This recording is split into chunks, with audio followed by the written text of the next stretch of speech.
National chamber of industries and commerce Agra के अध्यक्ष संजय गोयल ने अपने 100 दिन के कार्यकाल की उपलब्धियों को गिनाया। 100 दिनों में 100 नए मेंबर बनाने के साथ साथ व्यापारियों की तमाम समस्याओं को सुनकर उनका समाधान कराए जाने के वायदे को पूरा किया। शहर में टीटीजेड को लेकर तमाम बंदिशें हैं, जिससे नए उद्योग स्थापित नहीं हो सकते। इसलिए अन्य उद्योग जैसे फिल्म सिटी बनाए जाने और नॉन पॉल्यूटेड इंडस्ट्रीज को बढ़ावा देने के लिए संबंधित विभाग के मंत्रियों से चर्चा हुई, जिनके पॉजिटिव फीडबैक मिले हैं। चैम्बर पदाधिकारियों के साथ क्या वार्ता हुई, सुनिए। आज हमारे 100 दिन पूरे हुए हैं, जो 9 तारीख को हुए थे, उसके उपलक्ष्य में आज हमने प्रेस कॉन्फ्रेंस करी है। हमने 100 दिन में चैम्बर के लिए क्या क्या करा है, चैम्बर पूरे समाज में। सबसे पहले तो हमारे चैम्बर की जो सदस्यता शुल्क थी वो हमारी 5,000 बढ़ी इस साल से है। उसके बावजूद भी हमने 100 का लक्ष्य रखा था, 100 दिन में 100 मेंबर बनाए जाएंगे, जिसमें हमने 77 तो बना चुके और 23 हमारे प्रोसेस में हैं, जो हमारे पास फॉर्म आ चुके हैं, जो मीटिंग में पूरे हो जाएंगे। तो ये हमने पूरा कर लिया 100 दिन का। हमने 2-3 पॉइंट और रखे थे जब हम चुनाव में आए थे। एक हमने SEZ का लिया था कि हमें SEZ घोषित कराने के लिए, तो हमने मुख्यमंत्री को इसका लिखा हुआ है कि आगरा क्योंकि TTZ में आता है, तो इसके लिए हमें SEZ घोषित कराया है। एक हमने जो है अग्निशमन, जो आज तक कभी नहीं हुआ, लखनऊ के उच्च अधिकारियों द्वारा, आदित्य मिश्रा जी जो DGP थे, उनके द्वारा हमने एक कैंप लाया, उनसे मुलाकात करी लखनऊ जाके, और उन्हें हमने कही कि आगरा में क्योंकि समस्या आती है, NOC मिलती नहीं है, तो उन्हें 15 दिन का समय देके यहाँ के अधिकारियों ने निर्देशित किया कि आप जाके उनके साथ एक मीटिंग करिए, और वो हमारी सफलतापूर्वक हो रही। हमारा 77वां दिवस मनाया जाएगा, स्थापना दिवस। उसके लिए हमने आनंदीबेन जी, जो हमारी माननीय राज्यपाल जी हैं, उनको हम इनवाइट करके आए हैं, जिसकी प्रोसेस में हो सकता है, हमें उम्मीद है कि वो भी हमें जल्दी उसकी सूचना मिल जाएगी। एक लेडीज के उत्थान के लिए हमने एक AI के ऊपर मीटिंग करी थी, तो वो भी हमारे काफ़ी करीब 40-50 लेडीज़ सम्मिलित हुई, जो एक बहुत अच्छी रही हमारी मीटिंग। एक हमने DRM रेलवे के साथ अपनी समस्याओं को रखा था, जिसपे उन्होंने एक धौलपुर से पलवल का जो चालू होना है उसके लिए, और जितनी ये हमारी हैं जिसपे डर रहता है कि गाय वगैरह आती हैं, तो वो उसके लिए उन्होंने ये कही है कि जहाँ खुले हुए हैं वहाँ पे हम सीमेंटेड वो बना देंगे बाउंड्री। एक ये भी हमारी बहुत अच्छी महत्वपूर्ण वो रही है। और एक हमने ट्रैफिक के ऊपर आगरा की, क्योंकि ट्रैफिक की समस्या बहुत है, तो DCP के साथ हमने एक मीटिंग करी अभिषेक जी के साथ, जिसमें हमने एक तो रामबाग का मूलभूत, जिसको उन्होंने तुरंत अपनी कार्रवाई करते हुए वहां पर पुलिस बढ़ा दी है, और जो हरी पर्वत पे सिग्नल 180 मिनट सेकंड्स के होते थे, जो हमने 90 सेकंड्स की कही है, वो उन्होंने हल कर उसके लिए भी। तो हमारे उसके लिए बहुत सकारात्मक वो रहे हैं, जो उम्मीद है कि आगे और भी उन्होंने कही है, आप हमें समस्या बताइए और हम उसको पूर्ण कराएंगे। और क्या करना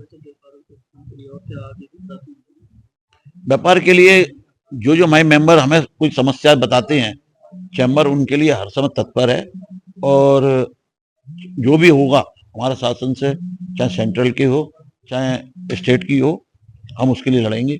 इसी क्रम में हमने एक पीयूष गोयल जी, क्योंकि यहाँ पे कास्टिंग हाउस के ऊपर BIS लागू हो गया है, तो उसके लिए हमने पीयूष अग्रवाल जी के यहाँ, जो दिल्ली में मंत्री, वाणिज्य मंत्री हैं, उनके साथ एक मीटिंग करी थी। तो उन्होंने अपने सेक्रेटरी को वो दिया था, ऑर्डर करा, क्योंकि जो हमारा उत्तीर्ण हो रहा था उसको रोकने के लिए, कि उनके साथ, उसके लिए उन्होंने हमें 6 महीने का समय दे दिया है, और हमने डिमांड करी है कि 2 से 10 को करी है छूट। वो भी एक हमारा अच्छी अचीवमेंट होगा, क्योंकि 6 महीने तक उनका रुक गया है। आपका मेन गोल क्या था? आपकी क्या सबसे बड़ी प्राथमिकता थी कि व्यापारी? हमारी ये थी कि आगरा क्योंकि इंडस्ट्रियल में पिछड़ रहा है, और TTZ की वजह से माननीय सुप्रीम कोर्ट ने जो रोक लगाई हुई है, उसमें आगरा रेगुलर पिछड़ रहा है।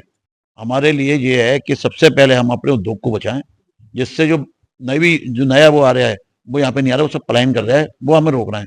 उसके लिए एक IT पार्क, IT आएगा। एक हमारा जो मैं SEZ कह रहा हूँ, अगर ये भी आ जाता है तो हमारी इंडस्ट्री, जैसे क्या होता है कि यहाँ पर हम नई इंडस्ट्री लगा नहीं सकते हैं, अब हम इंजीनियरिंग उद्योग, क्योंकि इसमें रक्षा मंत्रालय के लिए यहाँ पे जब उन्होंने उसका वो कराया कॉरिडोर बनाने के लिए, तो उसमें इंजीनियरिंग उद्योग ही काम करेगा। इसके लिए हमारी मुख्यमंत्री से यह प्रार्थना है, हमने डिमांड करी है कि वो हमें SEZ घोषित करें, जिससे हमारे जो बाहर वालों से कंपटीशन लड़ने में हमें आसानी हो सके। देखिए, सबसे बड़ी बात यह है कि मैं बधाई देना चाहता हूँ वर्तमान पदाधिकारियों को। संजय गोयल जी की अध्यक्षता में जो पदाधिकारी हैं, उन्होंने इन 100 दिनों में बेहतरीन प्रदर्शन किया है। चैम्बर नई ऊंचाइयों पर पहुंच रहा है और ऐसा लगता है कि अब चैम्बर के प्रति लोगों का रुझान बढ़ रहा है। तो उसी का कारण ये है कि आज हम 100 की संख्या नए सदस्यों की पार कर रहे हैं। ये बहुत लंबे अरसे बाद ऐसा हो रहा है, बल्कि पहली बार ऐसा हो रहा है कि 100 दिन में हम अभी 76-77 तो मेरे ख्याल जैसे मुझे सूचना है वो बन चुके हैं और अभी इसी महीने ये बन जाएंगे। तो ये बहुत बड़ी सफलता है। क्यों? कि जबकि 5,000 रुपये फीस बढ़ाई जा चुकी है। हमारा लक्ष्य 300 सदस्यों का है। उम्मीद ये है कि चारों पदाधिकारी मिलकर और हम सब मिलकर चैम्बर में सदस्य संख्या को और बढ़ाएंगे। तो इससे ये साफ जाहिर है कि वर्तमान प्रदर्शन से खुश होकर सदस्य संख्या बढ़ रही है ना। अब राज्यसभा अध्यक्ष जी ने जैसा कि बताया कि इन 100 दिनों में एक भी दिन ऐसा नहीं हुआ है कि कार्य नहीं हुआ हो। लगातार परिश्रम के तहत हमारी जो योजनाएं वो सफल हो रही हैं। उन्होंने बताने की जरूरत नहीं है कि उन्होंने क्या क्या किया, कितनी प्रकोष्ठों की बैठक हुई। लगातार अभी इतनी लाइनअप है प्रकोष्ठों की बैठक, क्योंकि मुझे प्रभार सौंपा गया जनसंपर्क सेल का। इतनी अभी 3 महीने के लिए हमारी बैठक जो है लाइन पर है। क्योंकि समय उतना ही है तो हम लोग जो कर पा धीमे धीमे करके कई बैठकों को लेंगे। हम चाहते हैं कि MSME का जो कल एक बहुत बड़ा सेमिनार होने जा रहा है, उसका निश्चित रूप से आगरा के लघु एवं मध्यम श्रेणी के उद्योगों को फायदा होगा। अब रहा सवाल कि हमारी प्राथमिकता क्या है। जो प्राथमिकताएं थी, काफी मीटिंग्स थी, जो जरूरत थी चैम्बर को, वो पूर्ण हो चुकी हैं। जैसे फायर के बारे में बताया, महिला उद्यमियों के बारे में बताया। हमारा मुख्य गोल है प्रतिभा पलायन को आगरा से रोकना, ब्रेन ड्रेन जिसको कहते हैं। वो कैसे रोकेगा? एक भ्रांति यह है कि TTZ की वजह से वो बार बार ये कही जाती है कि भाई सर्वोच्च न्यायालय के आदेश के बाद हमारे यहाँ उद्योग नहीं आ सकते। तो कुछ ऐसे उद्योग खोलने होंगे जो कि जिन पर कोई बंदिश ना हो। जैसे एजुकेशन के संबंध में विधि हमने मांग की है कि विधि विश्वविद्यालय खोला जाए।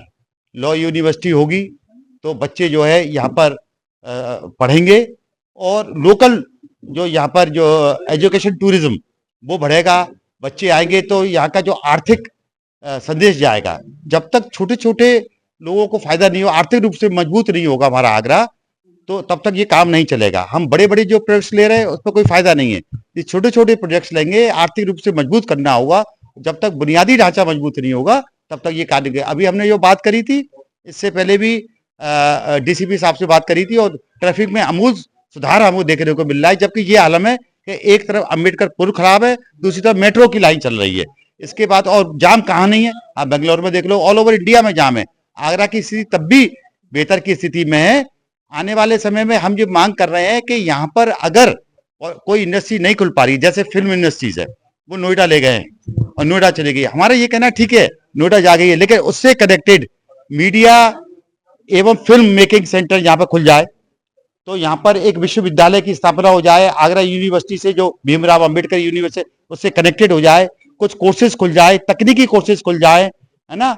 हमने ये मांग की है कि इस तरह के कोर्स जब खुलेंगे तो ये बहुत फायदा होगा। और हम ये चाहते हैं कि किसी भी सबसे बड़ा एक्सपीरियंस चैम्बर का ये प्रयास रहेगा कि सुप्रीम कोर्ट ने अपने आदेश में ये कहा है कि आगरा में हमने रोक नहीं लगाई है, तो रोक क्यों है? तो हम ये पैरवी करेंगे प्रदेश सरकार के और यहाँ के जो जनप्रतिनिधि हैं कि भाई आप जब सुप्रीम कोर्ट माननीय ये कह रहा है कि हमने रोक नहीं लगाई है तो उद्योगों पर रोक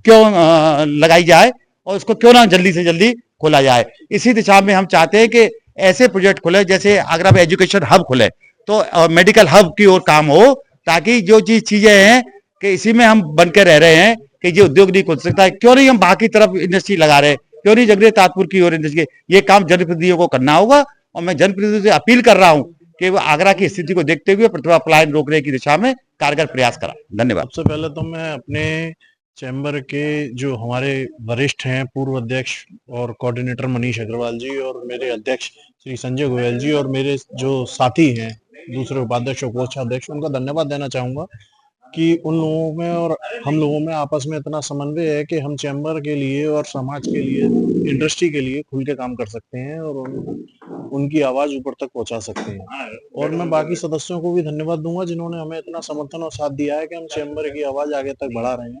100 दिन की बहुत सारी उपलब्धियां हैं जिनके बारे में हमारे अध्यक्ष जी और हमारे जनसंपर्क कोऑर्डिनेटर श्री मनीष अग्रवाल जी ने बता दिया है। बहुत कुछ कहने के लिए नहीं है, लेकिन बस मैं इतना ही कहना चाहूंगा कि चैम्बर निरंतर अपने प्रयास में है कि उद्योगों को और अधिक बढ़ाया जाए। टीटीजेड की बंदिशों को देखते हुए भी आज का आगरा का उद्यमी बहुत हद तक प्रयासरत है कि आगे और बढ़े और बढ़ता ही रहेगा। कुछ कठिनाइयां हैं, उसको दूर करने में चैम्बर समय समय पे अपना प्रयास कर रहा है और आगे जनप्रतिनिधियों से भी हम अपील करते हैं कि वो चैम्बर का साथ दें ताकि आगरे में लगी जो उद्योगों पे बंदिशें हैं वो दूर हो सके।